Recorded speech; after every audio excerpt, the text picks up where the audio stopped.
नाम नमस्कार एवं स्वागत जनाऊँ। आज एक पवित्र दिवस। जीशुख्रीष्ट मृत्यु मानक मध्य आउ नहांती। दूत कहीदेले जे सेठारे नहांती मात्र उठी अछंती। जीशु से पुनर्थित से जीवित आउ से आमानक मध्य अछंती। आम प्रभु को धन्यवाद दौचु जे आज एक सुंदर पवित्र दिवस आम आउ थे पालन करने जाऊँ। सारा विश्व में लोक मैंने जीशुंकर पुनरुत्थान को नहीं आउ से बहुत आनंदर सहित पालन करुँच। आमाने प्रभु को धन्यवाद देवा जे आमाने आउ से अवसर पाइछु। आज आमने जीशुंकर पुनरुत्थान आउ अन्य किछि दिग आमने आलोचना करिबा जे जीशु पुनरुत्थित हो सारी किंतु विश्वासी विश्वासिनी मानक निमंते ताहा कौन आ गुरुत्व रखे आउ से विषय में आमने अल्प समय आमने आलोचना करिबा।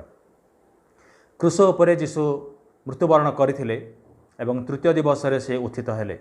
जीशु निजे से कथा कही मृत्यु पूर्वर जे से आउ थे से जीवित हेबे।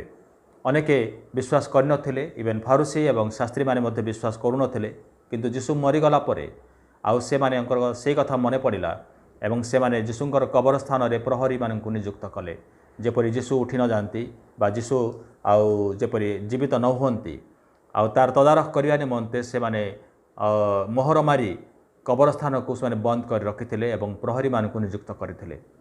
किंतु जीशुंकर वाक्य अनुसार एवं शास्त्र अनुसार से तृतीय दिवस रे पुनरुत्थित हेले। किंतु आज आलोचनार विषय होछि जे एई जीशुंकर पुनरुत्थान ख्रीष्टीय विश्वासी विश्वासिनी मानक निमंते आउ कौन गुरुत्व रखे बा आमाने ताकु किभଳି भाबरे आमाने एप्लाई करि परिबा बा आमाने किभଳି भाबरे से पुनरुत्थान को निज जीवन रे आमाने लगेबा आउ ता नै आमाने आलोचना करिबा। रोमी पुस्तक तार 1 अध्याय 4 पदरे प्रेरित पाउल कहते किंतु धर्ममय आत्मा संबंध में मृत मानक मध्य पुनरुत्थान द्वारा ईश्वरंकर पुत्र बोली शक्तियुक्त निर्दिष्ट हेले। जीशुख्रीष्ट ही आमर प्रभु अटंती। जीशुख्रीष्ट जे प्रभु अटंती आउ ताहा सफल हैला बा ताहा संभव होगा पारा जीशुख्रीष्टर पुनरुत्थान पर। जदि से पुनर्चित हो न थांते ताहले से प्रभु बोली से विख्यात हो न थांते बा तांको प्रभु बोली माने कुहा जाई न थांता बा ख्रीष्ट आख्या दिया जाई न थांता। जीशु से पुनर्थित हेले आउ सेथिपाई तांको जीशु ख्रीष्ट प्रभु बोली आउ तांको कुहा जाए। तेबे अल्प केतोटी विषय आमने जानिबार आवश्यक अछि जे जीशु ख्रीष्टंकर पुनरुत्थान रे विश्वासी मानकर जीवन रे कौन सब लाभ हेइछि बा आमने किभଳି भाबरे लाभदायक हेबाक पारिछु। प्रथम विषय होछि ईश्वर आपणको जीशु ख्रीष्टंक सहित उठाई अछन्ते।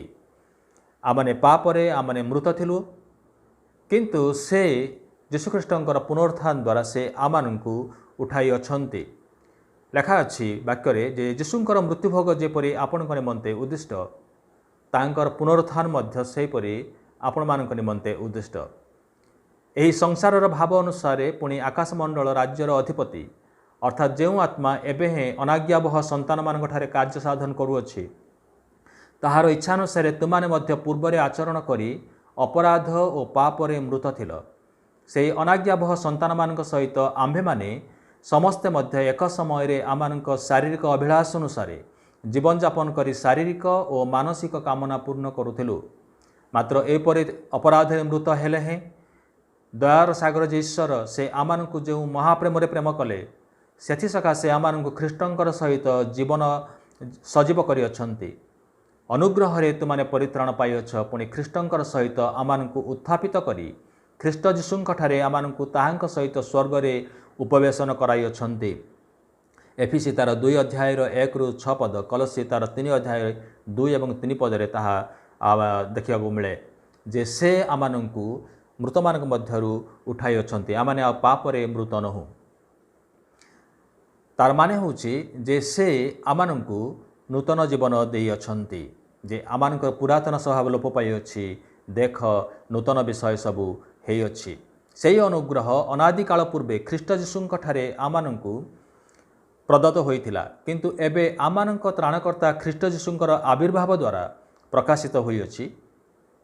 से मृत्यु को लोप करि अछंती पुणी सुसमाचार द्वारा जीवन और अमरता को आलोकरे प्रकाश करि अछंती। 2 तिमोथी 1 अध्याय 9 एवं 10 पद। जीशु ख्रीष्टंकर पुनरुत्थान मध्य आमानंकर पुनर्जन्म रे आ कार्यकारी हेई थाए। प्रथम पितर तार 1 अध्याय 3 एवं 4 पदरे ପିତର କହିଲେ ଆମମାନଙ୍କ ପ୍ରଭୁ ଯୀଶୁଖ୍ରୀଷ୍ଟଙ୍କର ଈଶ୍ୱର ଓ ପିତା ଧନ୍ୟ ସେ ମୃତମାନଙ୍କ ମଧ୍ୟରୁ ଯୀଶୁଖ୍ରୀଷ୍ଟଙ୍କର ପୁନରୁତ୍ଥାନ ଦ୍ୱାରା ଜୀବନଦାୟକ ଭରସା ପ୍ରାପ୍ତି ନିମନ୍ତେ ଆପଣାର ମହାଦୟରେ ଆମମାନଙ୍କୁ ପୁନର୍ଜନ୍ମ ଦେଇଅଛନ୍ତି। ମୁଁ ଏବଂ ଆପଣମାନେ ଯଦି ପୁନର୍ଜନ୍ମ ପ୍ରାପ୍ତ ହେଇଅଛୁ ତାହା ସମ୍ଭବ ହେଇଛି ଯେହେତୁ ଯୀଶୁଖ୍ରୀଷ୍ଟ ସେ ମୃତମାନଙ୍କ ମଧ୍ୟରୁ ଉତ୍ଥିତ ହୋଇଅଛନ୍ତି। ତେବେ ଯୀଶୁଖ୍ରୀଷ୍ଟଙ୍କର ପୁନରୁତ୍ଥାନ ଦ୍ୱାରା ଆମେ କିପରି ଆମେ ଆଉ ଜୟବନ୍ତ ଜୀବନଯାପନ ଆମେ କରିପାରିବା? ପ୍ରଥମ ବିଷୟ ହେଉଛି ଯେ ଶୟତାନ ଉପରେ ଆମେ ଜୟଲାଭ କରିପାରିଥାଉ। ଶୟତାନ ଆମମାନଙ୍କର ଶତ୍ରୁ, ଆମମାନଙ୍କର ଆତ୍ମିକ ଜୀବନରେ ଚାଲିବା ନିମନ୍ତେ ସେ ସବୁବେଳେ ସେ ଆମମାନଙ୍କୁ ପଛକୁ ଟାଣିଥାଏ ଆଉ ସେ ଆମମାନଙ୍କୁ ପରାଜିତ କରିବା ନିମନ୍ତେ ଚେଷ୍ଟା କରିଥାଏ। କିନ୍ତୁ ଯୀଶୁଖ୍ରୀଷ୍ଟଙ୍କର ପୁନରୁତ୍ଥାନ ଦ୍ୱାରା ଆମେ ବିଜୟ ଜୀବନଯାପନ ଆମେ କରିଥାଉ। ଆମେ ପ୍ରଥମ ଯୋହନ ତାର 4 ଅଧ୍ୟାୟରେ ଆଉ ପୁଣି କଲସ୍ୟ ତାର 2 ଅଧ୍ୟାୟରେ ଆଉ ବାକ୍ୟ ଲେଖା ଅଛି, ହେ ବତ୍ସଗଣ ତୁମାନେ ଈଶ୍ୱରଙ୍କ ଠାରୁ ମାନେ ବିଜୟୀ ହେଇଅଛ ଆଉ ତୁମାନେ ସେମାନଙ୍କୁ ଜୟ କରିଅଛ, କାରଣ ତୁମାନଙ୍କ ଠାରେ ଯେ ଅଛନ୍ତି ସେ ଜଗତରେ ଯେ ଅଛନ୍ତି ତାଠାରୁ ମହାନ। ଯେ କେହି ଈଶ୍ୱରଙ୍କ ଠାରୁ ଜାତ ସେ ଜଗତକୁ ଜୟ କରେ ଆଉ ଯାହା ଜଗତକୁ ଜୟ କରିଅଛି ତାହା ଆମମାନଙ୍କର ବିଶ୍ୱାସ। ଯୀଶୁ ଈଶ୍ୱରଙ୍କର ପୁତ୍ର, ଏହା ଯେ ବିଶ୍ୱାସ କରେ ତାହା ଛଡ଼ା ଆଉ କିଏ ଜଗତକୁ ଜୟ କରେ?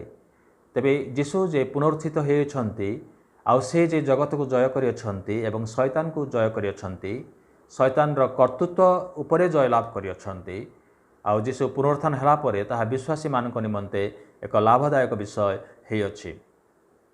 କେବଳ ସେତିକି ନୁହେଁ, କିନ୍ତୁ ଶୟତାନ ଉପରେ ମଧ୍ୟ ଯେ ଆମମାନଙ୍କର ଶକ୍ତି ଅଛି ଆଉ ଶୟତାନ ଯେ ଆମମାନଙ୍କ ଉପରେ କର୍ତ୍ତୃତ୍ୱ କରିବ ନାହିଁ ତାହା ମଧ୍ୟ ଆଉ ବାକ୍ୟରେ ଉଲ୍ଲେଖ କରାଯାଏ।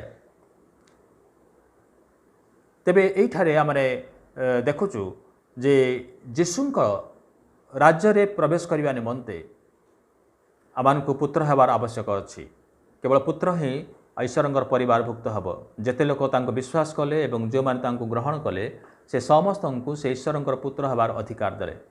ତେବେ ଆମେ କିପରି ଜାଣିବା ଯେ ଆମମାନେ ଈଶ୍ୱରଙ୍କର ସନ୍ତାନ ହେବାକୁ ପାରିଛୁ? ହୁଏତ ଆମେ ବିଶ୍ୱାସ କରିଛୁ, ହୁଏତ ଆମେ ତାଙ୍କୁ ଗ୍ରହଣ କରିଛୁ, କିନ୍ତୁ ଅନେକ ଗ୍ରହଣ କରିଛନ୍ତି କିନ୍ତୁ ବିଶ୍ୱାସ କରିନାହାନ୍ତି, ଅନେକ ବିଶ୍ୱାସ କରିଛନ୍ତି କିନ୍ତୁ ଯୀଶୁଙ୍କୁ ସେମାନେ ଗ୍ରହଣ କରିନାହାନ୍ତି। ତେବେ ଏଇଠାରେ ଗୋଟେ ବିଷୟ ଆମମାନଙ୍କୁ ପ୍ରମାଣିତ କରିଦିଏ ଯେ ସେ ଆମମାନଙ୍କ ଜୀବନରେ ଆମମାନଙ୍କର ହୃଦୟରେ ଯେଉଁ ପବିତ୍ର ଆତ୍ମା ଦେଇଅଛନ୍ତି। ରୋମିଓ ତାର 8 ଅଧ୍ୟାୟ 15ରୁ 17 ପଦ ଲେଖା ଅଛି, କାରଣ ତୁମାନେ ପୁନର୍ବାର ଭୟ କରିବା ନିମନ୍ତେ ଦାସତ୍ୱର ଆତ୍ମା ପାଇନାହ କିନ୍ତୁ ପୁତ୍ରତ୍ୱର ଆତ୍ମା ପାଇଅଛ, ତଦ୍ୱାରା ଆମମାନେ ଆବ୍ବା ପିତ ବୋଲି ଡାକିଥାଉ। ଆମେ ଈଶ୍ୱରଙ୍କର ସନ୍ତାନ ବୋଲି ସେହି ଆତ୍ମା, ଯେଉଁ ଆତ୍ମା ସେ ଆମମାନଙ୍କୁ ଦେଇଛନ୍ତି ସେହି ଆତ୍ମା ସ୍ୱୟଂ ଆମମାନଙ୍କ ଆତ୍ମା ସହିତ ସାକ୍ଷ୍ୟ ପ୍ରଦାନ କରନ୍ତି। ଆଉ ଯଦି ସନ୍ତାନ ତେବେ ଉତ୍ତରାଧିକାରୀ, ଈଶ୍ୱରଙ୍କର ଉତ୍ତରାଧିକାରୀ ଓ ଖ୍ରୀଷ୍ଟଙ୍କର ସହ ଉତ୍ତରାଧିକାରୀ ଅଟୁ। ପବିତ୍ର ଆତ୍ମା ବିଶ୍ୱାସୀମାନଙ୍କର ଜୀବନରେ ସାକ୍ଷ୍ୟ ଦିଏ ଯେ ଆମମାନେ ଈଶ୍ୱରଙ୍କର ସନ୍ତାନ। କୌଣସି ଲୋକ ଆମମାନଙ୍କୁ କୁହନ୍ତି ନାହିଁ ଯେ ଆମମାନେ ଈଶ୍ୱରଙ୍କର ସନ୍ତାନ ବା ଆମମାନେ ତାହା ହୁଏତ ଆମେ ଅନୁଭବ ଆମେ କରିନଥାଉ ଯେ ଆମମାନଙ୍କ ଆବେଗରେ ଆମେ ହୁଏତ ଆମେ ଅନୁଭବ କରିନଥାଉ ଯେ ଆମମାନେ ଈଶ୍ୱରଙ୍କର ସନ୍ତାନ, କିନ୍ତୁ ପବିତ୍ର ଆତ୍ମା ଆମମାନଙ୍କ ଅନ୍ତରରେ ଯେ ବାସ କରନ୍ତି ସେ ସାକ୍ଷ୍ୟ ଦିଅନ୍ତି ଯେ ଆମମାନେ ଈଶ୍ୱରଙ୍କର ସନ୍ତାନ, କାରଣ ସେ ତାଙ୍କର ପୁନରୁତ୍ଥାନରେ ସେ ଆମମାନଙ୍କୁ ସଜୀବ କରିଅଛନ୍ତି। ତେବେ ଏଇ ଯେଉଁ ଯୀଶୁଙ୍କର ପୁନରୁତ୍ଥାନ, ଯେଉଁ ପୁନରୁତ୍ଥାନ ଦ୍ୱାରା ସେ ପାପ ଉପରେ ଜୟଲାଭ କଲେ, ମୃତ୍ୟୁ ଉପରେ ଜୟଲାଭ କଲେ, ଶୟତାନ ଉପରେ ଜୟଲାଭ କଲେ ଏବଂ ଆମମାନଙ୍କୁ ବିଜୟ ଜୀବନଯାପନ କରିବା ନିମନ୍ତେ ଆଉ ସେ ଶକ୍ତି ଯୋଗାନ୍ତି। ଆଉ ସେଇ ଶକ୍ତି ଆମମାନଙ୍କର ଧାର୍ମିକ ଜୀବନଯାପନ କରିବା ନିମନ୍ତେ ଯାହା ସବୁ ଆବଶ୍ୟକ ଅଛି ଆଉ ତାହା ସବୁ ପୂର୍ଣ୍ଣ କରେ।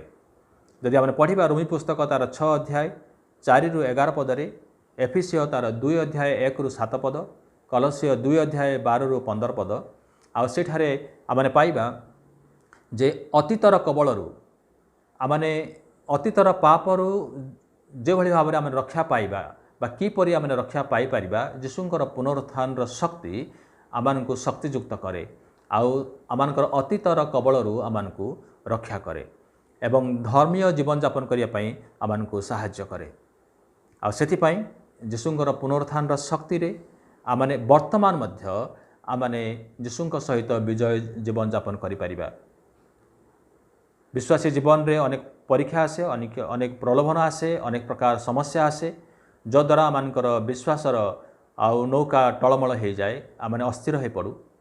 किंतु यीशुंकर पुनरुत्थान शक्ति प्रत्येक विश्वासी विश्वासिनी माननकु शक्तियुक्त करे, जद्वारा आमने से सबु टेम्पटेशन रु से सबु प्रलोभन रु आमने जयलाभ आमने करिपरिबा, कारण से आमनक शक्तिर उत्स। रोमितार 8 अध्याय 31 रु 39 पदरे जे कौन से विषय आमनकु आउ प्रभुंकर प्रेम रु आमनकु अलगा करि पारे नाही, कारण से आमनकर शक्तिर उत्स अटंती।